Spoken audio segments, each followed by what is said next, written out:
Aleluias. A paz do Senhor Jesus. A menina, o menino. Oh, glória. Começando hoje para a glória do Senhor Jesus. A semana de testemunhos, né? Na qual estarei contando alguns, né, dos meus testemunhos, porque a vida do ser humano, ela é cheia de testemunhos, de bênçãos, de vitórias, de livramentos, de superação, né? De muitas coisas que as pessoas passam. Mas eu sinto uma grande necessidade e eu costumo dizer sempre para os irmãos, é necessário que nós contamos os testemunhos. Se eu pudesse, irmãos, eu fazia uma tarde assim, ó, só de testemunho com vários irmãos, né? Eu acho lindo o testemunho, eu gosto de ouvir testemunhos e por várias vezes eu procurei no YouTube testemunhos, né? Não sou muito de ouvir ministrações, mas eu gosto de ouvir testemunhos, né? Porque eu me sinto bem com o testemunho e dessa mesma forma que eu me sinto bem e que eu tinha necessidade e procurava no YouTube, eu também quero fazer aqui, né, essa semana do testemunho para compartilhar com vidas. Lembrando que os meus testemunhos, essa semana de testemunho não é para expor ninguém, não é para querer me engrandecer, é para que o nome de Deus cresça, apareça e seja glorificado. Porque grande é que é Ele, poderoso é que é Ele, e a honra, a glória de tudo, né, da minha vida, tudo que aconteceu na minha vida foi por permissão de Deus. Tudo que aconteceu foi para que o nome dele viesse ser glorificado. Porque em tudo vocês vão ver que era o propósito de Deus, que era a mão de Deus, que era o agir de Deus. Então não quero expor ninguém, né? Em alguns talvez seja necessário citar nomes, mas não quero expor a vida de ninguém, expor nomes de ninguém. Quero somente contar o meu testemunho de vida, o meu testemunho de superação, testemunho do que eu passei para estar aqui aonde eu estou hoje, né?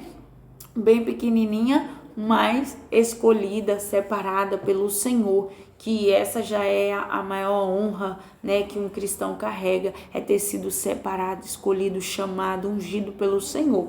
Amém? E ser canal de bênção para muitas pessoas, porque é isso que nós devemos ser, né? Ir por todo mundo pregar o evangelho. Então, se nós vamos pregar o evangelho a toda criatura, nesse evangelho nós vamos falar, né, sobre Jesus. Eu admiro muito Paulo, porque Paulo, ele sempre, em todos os momentos, a maioria das cartas que Paulo escreveu, ele vai contar o que Deus fez na vida dele, o encontro que ele teve com Jesus. Amém? Por isso ele, né, tinha ali aquela vida com Deus, tinha aquela intimidade com Deus. E ele contava o testemunho mesmo. E a gente tem que contar, a gente não tem que ter vergonha. Porque Deus, ele fez na sua, na minha e na vida de muitas pessoas. E tem que testemunhar. Porque pessoas estão passando por situações e estão suicidando, estão se mutilando, estão desistindo. Por quê? Porque não tem motivação, não tem recebido motivação.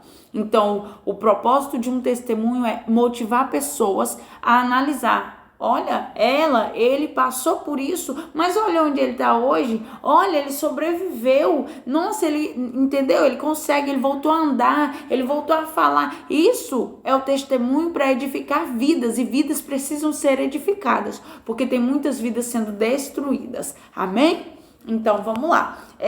Nesse início aqui, né, vamos começar do começo, né? Claro.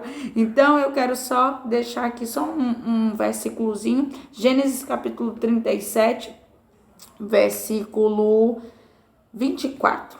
E tomaram-no e lançaram-no na cova, porém a cova estava vazia, não havia água nela. Vamos lá? Hoje eu sou a pastora Jane Kelly, né? Para muitos que já viram aí é VB, porque é Vieira de Barros, né? Muitos falam, você é um vaso de... Eu sou um vaso de barro, literalmente. Eu não sou de um barro só, eu sou de barros. Amém? Eu sou a pastora Jane Kelly. Nasci numa sexta-feira 13, para a glória de Deus, né? Tenho 30 anos, para a glória de Deus. E a minha história, né, começa assim. Sou filha de... Até hoje ela é solteira, né? Minha mãe, uma sessentona solteira, né? Sou filha de uma mãe solteira, uma mulher que tem 4 filhos e que lutou uma vida inteira para criar esses 4, né? Um foi criado pelos avós, mas minha mãe não deixou de amar, não deixou de cuidar. Vamos lá. Minha mãe teve um relacionamento com um rapaz. Esse rapaz era comprometido e não sei, não posso te dizer. Se eu digo, ela não sabia, você vai dizer, Se eu digo, ela sabia, você vai dizer, Então é melhor dizer não sei. Mas acabou ali que naquele relacionamento, gente, não posso falar, né? Mas naquele encontro, né? Minha mãe acabou engravidando de mim. Quando ela contou para aquele rapaz que estava grávida, né? Que ela demorou um pouco ainda para descobrir, aquele rapaz falou assim, aborta, né? Aquele rapaz não me quis. Então vamos começar, se é para ir do começo, então nós vamos começar pela rejeição, né? Minha mãe não sabia que estava grávida, ela demorou 5 meses para descobrir. Eu estava sendo gerada, né, fora do lugar, não sei onde eu estava, mas eu estava sendo gerada fora do lugar, né? E minha mãe foi descobrir com 5 meses, por quê? Porque tinha uma hérnia também crescendo na barriga dela, no abdômen dela, eu acho que é isso. E ela sentindo dor, sentindo os incômodos, né? Ela acabou descobrindo que estava com a hérnia e comigo. Então, né, 5 meses, passou 3 meses e pouquinho. Eu nasci, porque eu não nasci de 5, eu não nasci de 9 meses, eu nasci antes do tempo, um pouquinho. Por isso nasci numa sexta-feira 13, para a glória de Deus, né? Minha mãe conta que no hospital as pessoas falavam, cadê a bruxinha? Cadê a bruxinha? Porque eu nasci sexta-feira 13, meio-dia. Se eu tiver errado, ela vai entrar bem aqui nos comentários depois e ela vai me corrigir. Mas é mais ou menos isso. Já que quando ela contou pro meu pai que estava grávida, ele não quis saber, então ela foi criar, né, as 3 filhas, as 3 meninas sozinha. Digo sozinha, irmãos, porque não tinha o esposo do lado, né? Mas teve os meus tios, as minhas tias, o meu avô. Louvo a Deus pela vida de cada um deles, porque se eu e as minhas irmãs, o meu irmão, a gente conseguiu chegar até aqui, é porque Deus deu graça, né, ao meu avô, às minhas tias, meus tios, para poder ajudar minha mãe, porque a vida de uma mãe solteira, ela não é fácil, né? Então vamos lá, vou tentar ser rápida aqui. Minha mãe criou as filhas. Quando eu tinha 5 anos, quase 6, a minha mãe conheceu um mineiro, o mineiro, que é alguém que eu tenho como pai. Eu tenho meu avô, que já faleceu, tenho meu padrasto, né, que também já faleceu, e tenho meu pai, biológico, para a glória de Deus. Mas o meu padrasto foi alguém que eu aprendi a amar, né? Alguém que veio de fora, que eu aprendi a ter um grande amor pela vida dele. Foi quem ajudou a minha mãe, né? A terminar de cuidar da gente até a gente ficar maior. Então, ela se casou, a gente foi para Brasília, voltou para Brasília, e depois a gente foi morar em Minas. E em Minas eu descobri aos 12 anos, porque eu fui num passeio da escola e eu estava com o braço, né, endurecido. Minha mãe achou que eu tinha machucado na escola, mas depois de muitos exames a gente descobriu que eu estava com febre reumática e que eu estava com uma anemia, quase anemia profunda.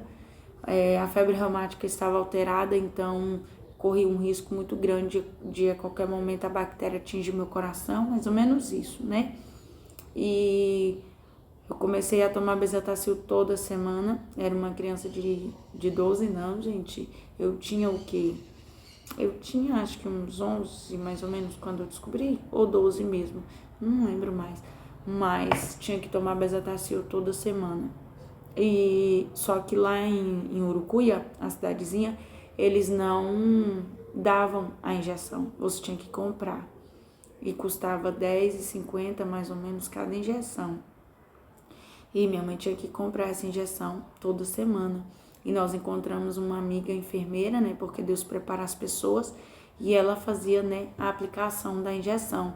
A filha do meu padrasto também começou a nos ajudar e ela começou a pedir, né, no hospital, e acho que cederam para ela, não sei como foi, mas eu lembro que ela trazia um envelope, né, fechado com várias ampolazinhas da Bezetacil para eu tomar, porque se minha mãe tivesse que pagar a Bezetacil toda semana e ainda pagar os outros remédios, porque eram muitos remédios, minha mãe não tinha condição, né?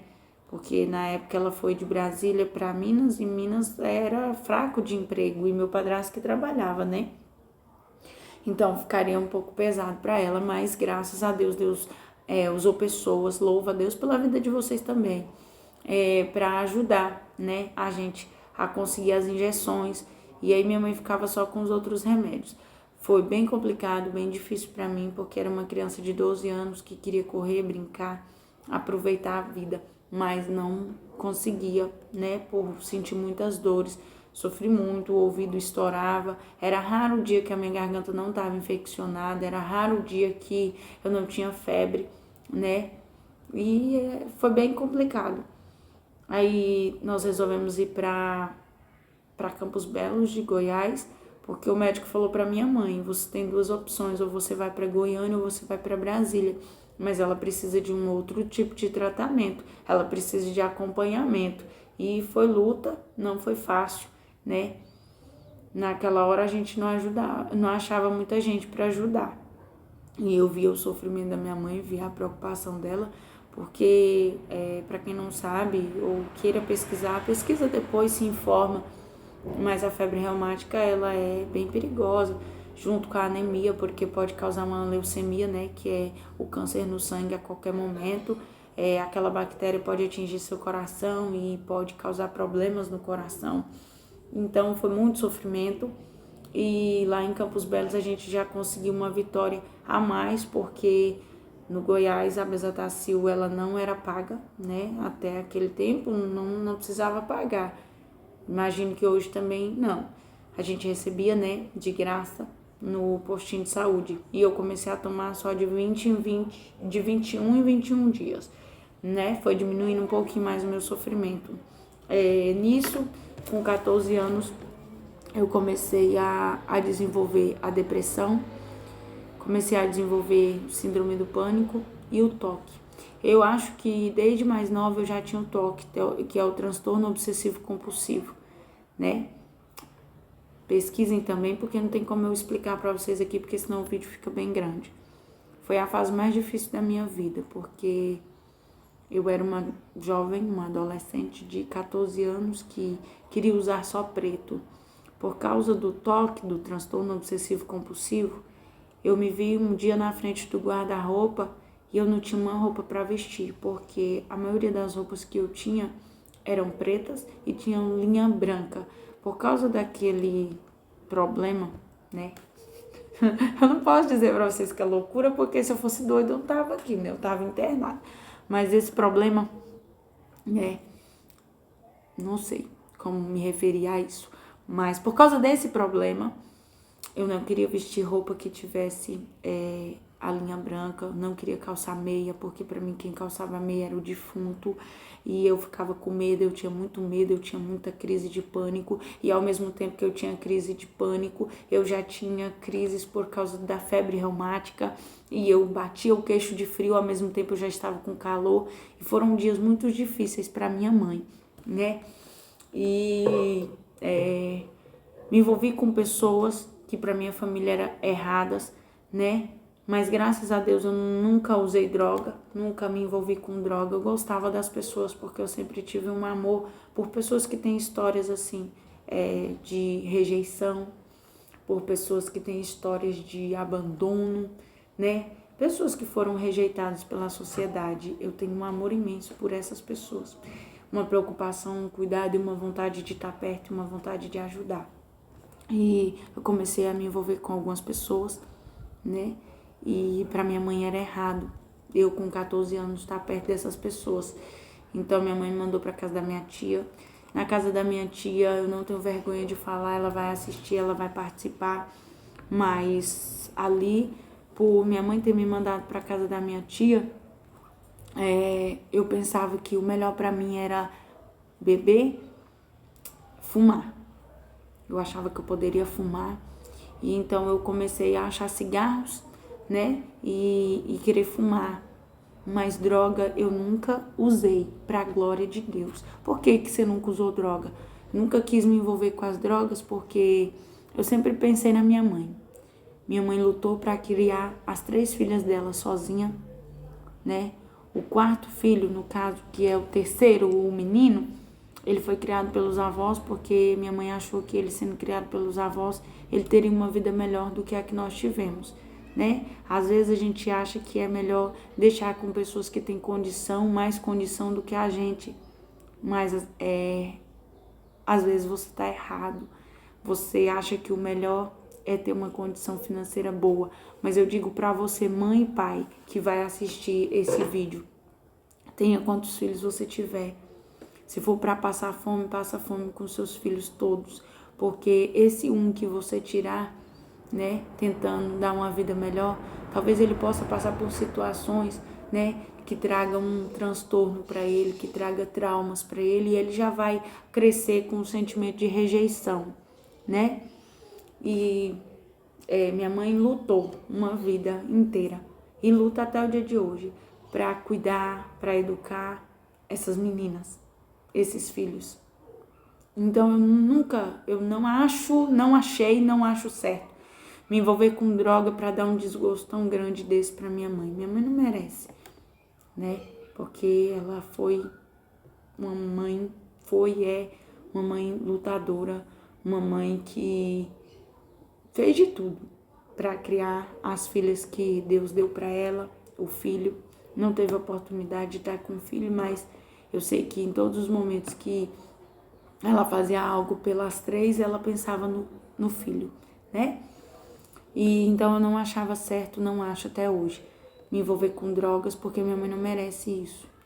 Então eu fui para casa da minha tia, eu comecei a beber muito, eu bebia escondido.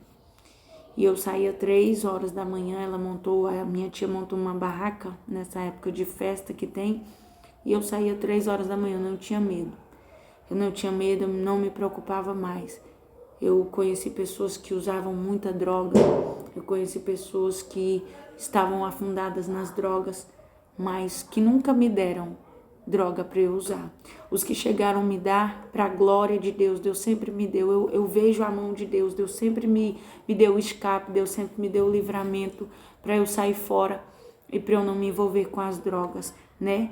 E eu fui para casa da minha tia, depois minha mãe foi me buscar. E acho que pelas situações que eu passei, eu só me afundei mais na depressão. E minha mãe me levou para Minas de volta. Lá em Minas teve muitas pessoas que me humilharam, que me rejeitaram, que fizeram de tudo, usadas por Satanás para destruir a minha vida, tentar destruir a minha vida. Mas em todos os momentos eu sentia Deus do meu lado, mas eu fui me afundando na depressão. Então, com 14 anos, de 14 para 15 anos, eu comecei a me afundar e parecia que não tinha mais saída para mim. E minha mãe me permitiu voltar para Campos Belos, eu voltei. Lá eu comecei a fazer teatro, tinha uma amiga massa demais, que era a Natália, e ela começou a me envolver nos grupos de dança, no grupo de teatro, foi o que me ajudou a achar uma forcinha a mais. E nisso eu fui fazendo teatro eu conheci, né, um namorado, eu comecei a namorar com 15 anos. Depois de 5 meses de namoro, eu estava me casando. O padre, porque eu casei na igreja católica, o padre perguntava, você está casando por quê? E eu dizia, por amor. Perguntava para o noivo, está casando por quê? Por amor. E esse por amor foi, a gente, né, resolveu casar. Foi a época que eu estava na melhor fase. Eu era a palhaça chicatonha na cidade, eu era a menina que só tirava nota boa na escola e tinha um grupo de dança, estava em todas as festas de aniversário porque eu era a palhaça Chica Tonha e eu estava feliz.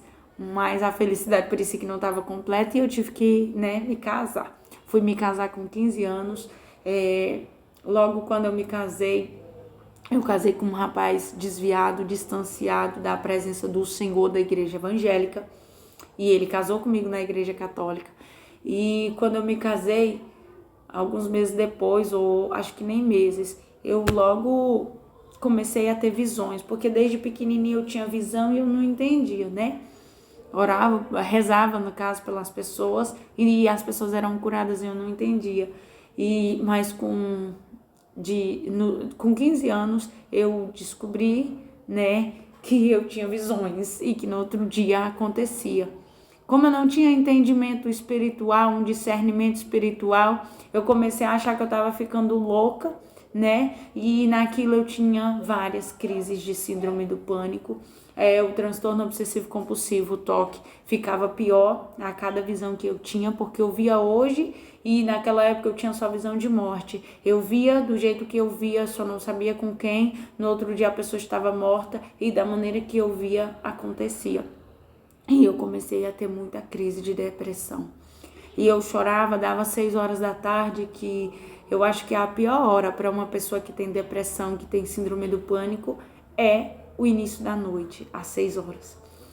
Eu tinha muito medo da noite, né? Porque a noite ela parecia trazer uma solidão imensa para a minha vida, mesmo tendo a minha mãe, tendo o marido, né? Mas a solidão ela era muito grande. E eu comecei a me desesperar e chegava às 6 horas da tarde, eu sentava num cantinho do quarto, na parede, e eu chorava, e eu chorava, e eu chorava naquilo. Às vezes eu chorava e começava a ficar roxa, porque eu acho que não subia a oxigenação correta para o cérebro, e então aquilo causava ali, as minhas unhas começavam a ficar roxas, minha boca ficava roxa, eu perdia a cor e eu desmaiava. Aí acordava de novo, porque era bem rapidinho, era só uma queda de pressão, e eu já começava a chorar de novo. E isso foram por várias e várias noites. E as pessoas passavam na rua, como eu estava recém-casada, as pessoas achavam que eu estava sendo maltratada, né, sendo agredida pelo meu esposo. E minha mãe e o esposo sofrendo ali junto comigo. Foram noites e noites de muito sofrimento. E começou a acontecer muito caso de violência, muita coisa. E a minha mãe acabou vendendo a casa e a gente voltou para Brasília. Em Brasília, a gente não tinha casa, teve que morar de aluguel, nós passamos por muita humilhação. E eu e minha mãe principalmente, porque era a gente que ouvia, né, as humilhações. E aquilo ia gerando, né, irmãos, ia ficando cada dia pior. Eu lembro que eu fiquei mais ou menos 1 ano sem querer sair de casa por causa da síndrome do pânico. Eu tinha medo das pessoas, para mim que elas estavam tramando contra mim. Eu cheguei a uma fase tão difícil da minha vida que se a minha mãe e o esposo fosse me dar um copo com água, eles tinham que beber antes, porque para mim eles tinham colocado veneno dentro do copo, ou eles tinham feito alguma coisa. Isso tudo são sinais da depressão, do síndrome do pânico. Então eu não bebia, eu não comia nada que eles me dessem. E eu comecei a pensar comigo, eu tô sozinha. Nisso de eu tô sozinha, eu resolvi engravidar.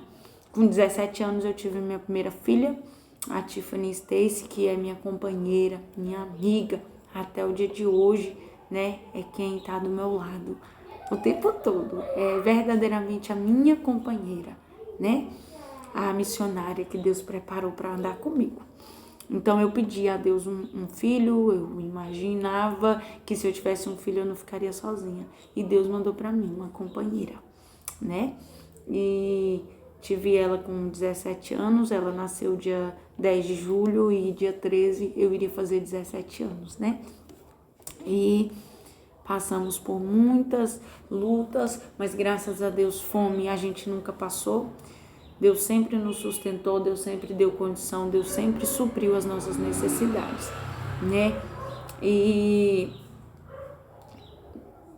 isso que ela nasceu em 2007, aí 2008, 2009 entraram na nossa casa, a casa que a gente morava. Eu precisava muito me sentir melhor, do síndrome do pânico, da depressão. Então eu pedi minha mãe para que pagasse o curso para mim de recepcionista, né, de atendimento e vendas. Então minha mãe pagou. Eu lembro que no primeiro dia do curso foi muito difícil para mim, não foi fácil, porque eu teria que ir sozinha, eu teria que pegar o ônibus sozinha. E quando eu dei sinal para o ônibus, que eu tentei colocar o meu pé dentro do ônibus, eu não conseguia subir e eu não conseguia descer, porque o meu coração estava muito acelerado, eu estava tendo uma crise de pânico. E eu lembro que naquele momento eu clamei pela misericórdia de Deus. E eu entrei naquele ônibus e eu fui pro curso e eu venci. Eu fiz os 9 meses de curso, para a glória de Deus. Eu consegui voltar sozinha no ônibus e entraram na nossa casa, roubaram lá, né? Arrombaram a casa e nós tivemos que ir. Eu resolvi pelo o pavor, né? Pelo medo de achar que alguém ia invadir, né? Nós tivemos que ir passar o Natal e o Ano Novo em outra cidade, que era a cidade, né, que a minha mãe estava morando na época. E nisso eu fui. Antes de ir, eu já tinha visitado a igreja evangélica. Eu vou vir em outro vídeo para contar, né, sobre como eu conheci Jesus da forma que eu conheço hoje. E antes de ir para essa outra cidade, Deus usou uma irmã e falou pro meu esposo na época que ele receberia um convite, mas ele não poderia aceitar, porque se ele aceitasse, destruiria a nossa família. Então, para concluir esse vídeo aqui, porque eu tenho que voltar de novo para contar o restante, passei por muitas humilhações. Fui rejeitada pelo meu pai, fui rejeitada muitas das vezes pelas pessoas. As pessoas na escola riam de mim por ter os lábios grossos e por ter a boca grande. Eu era taxada de bocão e as pessoas riam de mim. E eu não sabia entender que aquela boca era chique, né? Então, muitas das vezes eu fui rejeitada na escola. Às vezes eu pensava que era porque eu tinha condição, assim, eu não era, vou dizer pra vocês assim, aquele miserável que não tinha nada, porque graças a Deus minha mãe sempre trabalhou para cuidar da gente. Mas as pessoas que têm um pouquinho, elas acham que tem muito, né? E querem humilhar pessoas. E eu não entendia, mas muitas das vezes as pessoas na escola queriam me rejeitar, né? E eu já tinha sido rejeitada pelo meu pai, rejeitada por algumas pessoas, e eu me sentia só. Eu cresci então com a rejeição, mas hoje, para a glória de Deus, estou aqui, né? E eu vi que pode um homem me rejeitar, assim como os irmãos de José rejeitou ele e lançou no poço. Mas é necessário muitas das vezes você passar por essa rejeição. É necessário muitas das vezes você ser jogado no poço para Deus mostrar que Ele é Deus contigo. É Ele quem te guarda, é Ele que te sustenta, é Ele que te segura pela mão e diz: vem, porque eu te escolhi, eu te separei. Vai passar por tudo isso aqui, mas eu tenho coisa grande para você lá na frente. Então, para terminar esse vídeo aqui, eu quero dizer para você que foi rejeitado, você que foi humilhado, ou que está sendo rejeitado, ou que está sendo humilhado, não pare, não desista, prossiga, porque Deus tem um propósito grande para você lá na frente. Tudo isso aí é o processo. Eu tive que passar pelo processo para chegar aqui hoje, tá? Eu tive que ser rejeitada, eu tive que ser humilhada para eu chegar até aqui, tá? E esse é só o início da semana de testemunhos. Então, se você está sendo rejeitado, ou se você foi, libera aí, começa a liberar o perdão, começa a liberar aí os bons sentimentos, tá bom? Porque esse é o seu processo. Você tem que viver. José viveu o processo e ele foi honrado. De menino, de jovem jogado no fundo do poço, ele virou governador. Então, você que está sendo humilhado, você que já foi, esse foi o processo para Deus te honrar aqui nessa terra. Amém? Que Jesus possa te abençoar, que Jesus possa falar ao seu coração. Compartilhe, tá? Hoje é só o primeiro dia, muitas coisas ainda tem pra gente falar. Que esse testemunho sirva de bênção para você. Eu não choro, eu não me emociono porque, né? Jesus já sarou meu coração e às vezes dá aquela tristezazinha assim, mas é que a gente lembra do que passou, né? Porque quando Deus sara o seu coração, não significa que você teve uma amnésia, que você bateu com a cabeça e que você esqueceu. É necessário você se lembrar para o nome de Deus ser glorificado. Não é para você esquecer o que você passou. É só para você entender que são processos necessários para você vencer, para Deus te honrar. Amém?